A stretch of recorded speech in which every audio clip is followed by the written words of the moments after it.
ये हो क्या रहा है? क्या इन लोगों ने सचमुच ही कर लिया है? लोकी का एपिसोड 4 ने भौचकित करके रख दिया है, कंफ्यूज किया है, बहुत कंफ्यूज, पर अच्छा वाला कंफ्यूज जो सब कुछ बदल सकता है। इस कंफ्यूजन के बारे में जानने के लिए स्पॉयलर्स का सामना करना पड़ेगा। अगर आप अभी भी एपिसोड देख के विक्टर टाइमली की तरह भौचकित होना चाहते हैं और स्पॉयलर्स अवॉइड करना चाहते हैं तो वीडियो स्किप कर दे और एपिसोड देखने के बाद ही वीडियो देखें। और मैं बजा देता हूँ स्पॉइलर अलर्ट घंटी,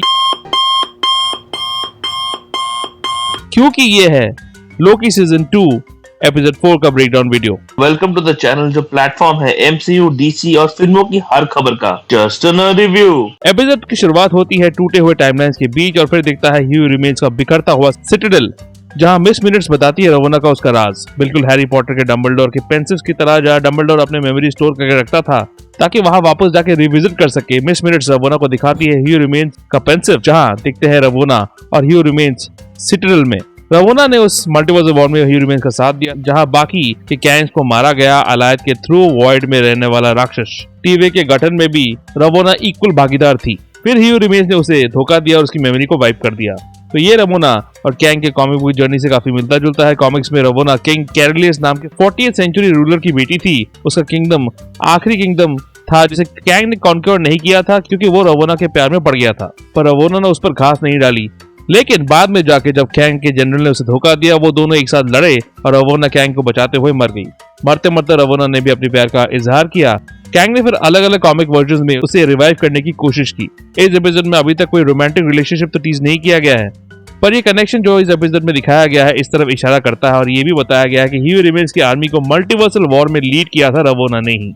वैसे ही कन्वर्सेशन जो इस एपिसोड में दिखाया गया है उसका ऑडियो वर्जन एपिसोड 1 में सुनाया गया था। ह्यू रिमेन्स टीवी ऑफिशियल्स के माइंड वाइफ को कहता है प्रोटोकॉल 42, जो इंटरेस्टिंग नंबर है क्योंकि स्पाइडरमैन इनटू द स्पाइडरवर्स में जो स्पाइडर ने पीटर को काटा था उसका नंबर भी 42 ही था। तो टाइम स्लिपिंग के बाद ये दूसरा कनेक्शन है उस मूवी के साथ इस सीरीज का। इसके अलावा प्रिजन 42 उस जेल का भी नाम है जो नेगेटिव जोन में रीड रिचर्ड्स, हैंक पिम और टोनी स्टार्क ने बनाया था।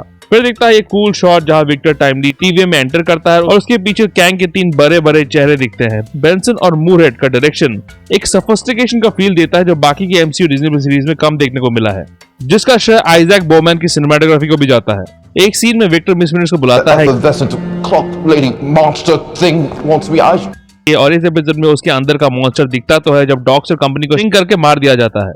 और मैं ये भी कहूंगा कि ये भयानक सीन ना दिखाना इसे और टेरिफाइंग बनाता है, स्पेशली X5 का एक्सप्रेशन। और अपोज टू बॉयज जैसे सीरीज जहां वॉयलेंस फुल ऑन तरीके से दिखाया जाता है, मैं लोकी के इस डिपिक्शन को ज्यादा इम्पैक्टफुल मानता हूँ। विक्टर टाइमली और ओबी के बीच सीन्स से ये क्लियर होता है कि विक्टर टाइमली ही ह्यू रिमेन्स थे और उसी ने ओबी को सब कुछ सिखाया था। इसका मतलब विक्टर टाइमली ही बनता है बाद में जाके ह्यू रिमेन्स, नैथानियल रिचर्ड्स नहीं।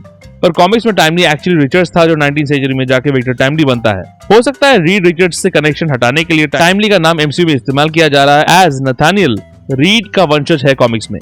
ओबी और विक्टर का ये टू एंड फ्रो एक टाइम पैराडॉक्स की तरह है जहां समझ में नहीं आता कि पहले ओबी ने गाइडबुक बनाया जिससे विक्टर ने सब कुछ सीखा या फिर विक्टर आया जिसने ओबी को सब कुछ सिखाया। इसका ओरिजिन है ही नहीं। मुझे ये भी लगता है कि ओबी एक रोबोट है जिसे विक्टर ने बनाया था। ओबी ये कहता है जो एक्चुअली इसके नाम का मतलब है ओरोबोरोस। ओबी का सोल्यूशन है ये थ्रोपुट मल्टीप्लायर जो लूम के लॉन्चर में डालने से टाइम लूम में जगह बन जाएगी और सारे टाइमलाइंस रह पाएंगे एक दूसरे के साथ, सीक्रेट और ब्रांच दोनों।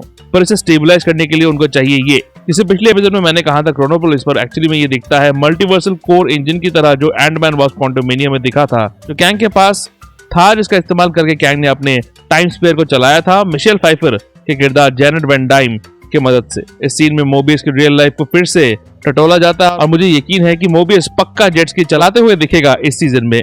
लोकी थॉर 1 पर रेफरेंस देता है जहां उसके भाई को पिता ओडिन ने बैनिश कर दिया था पावर्स के बिना उसके एरोगेंस की वजह से। फिर वो जेन से मिला, कप तोड़े और सीखा एक चीज, पागल हूं, मैं पागल हूं। नहीं, ह्यूमिलिटी सीखी उसने।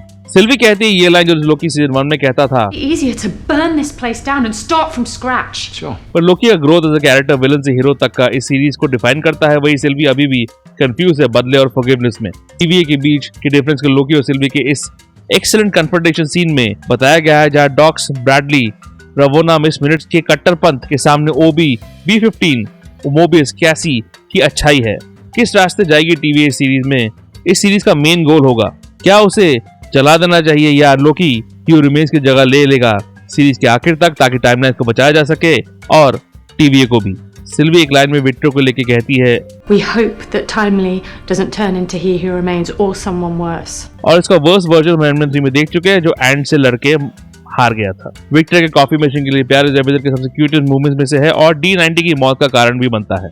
मेरा एक थ्योरी सच हुआ। मैंने एपिसोड 1 वाले ब्रेकडाउन में ये कहा था, हो सकता है लोकी जो फ्यूचर में है उसी ने अपने प्रेजेंट वर्जन को प्रूव कर दिया। उसे बचाने के लिए एकदम Harry Potter and prisoner of Azkaban के इस सीन की तरह हैरी पॉटर वाला एक और फंडा फिर से डाला गया है। Harry Potter prisoner of Azkaban के आखिरी पलों में हैरी और उसका फॉस्टर फादर सीरियस ब्लैक डिमेंडस के चंगुल में फंस जाता है। तब हैरी एक मिस्ट्री फिगर को देखता है जो उनको बचाने आता है।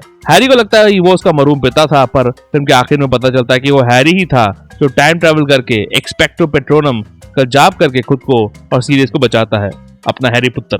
वैसे ही एपिसोड 4 वाला लोकी एपिसोड 1 वाले लोकी को प्रून करके बचाता है। फोन किसका आता है बाय द वे? फोन था ओरोबोरोस का, जो आइडिया देता है सिस्टम रिबूट करने का ताकि टीवीए में मैजिक किया जा सके और मिस मिनट्स को ऑफलाइन भी किया जा सके।